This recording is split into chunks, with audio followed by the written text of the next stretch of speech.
طب يا دكتور، انا دايما ملاحظ ان دايما مشاكل اسنان الستات اكتر من الرجاله. انت اللي ملاحظ كده. هو الموضوع ملوش علاقه خالص خالص. المشاكل واحده عند كل الناس، بس الستات بتركز اكتر من الرجاله. يعني ايه؟ يعني الستات بتاخد بالها من سنانها اكتر من الرجاله. يعني دايما الستات حتى بتبص للنواحي الجماليه اكتر. احنا معظم المرضى ستات، لسبب الرجاله غلبانين جدا. انا مش بتكلم عشان انا راجل والله، بس هم شقيانين اقسم بالله.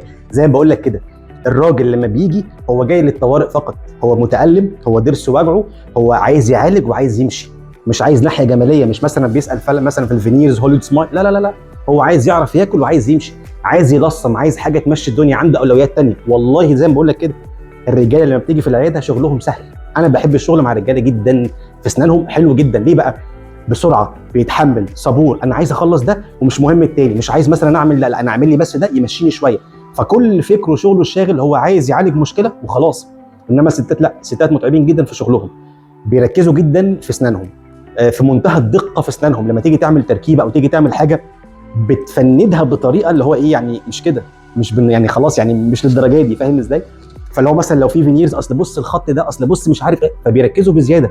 وشكاويهم كتيره، مش شرط في السنان. انا احترم يعني، انا بعتذر، بس دي حقيقه. شكاويهم كتيره مش في السنان والله العظيم، في كل حاجه. ومهما تعمل ما بيرضيش اقسم بالله زي ما بقول لك. احنا فعلا الشكوى واحده.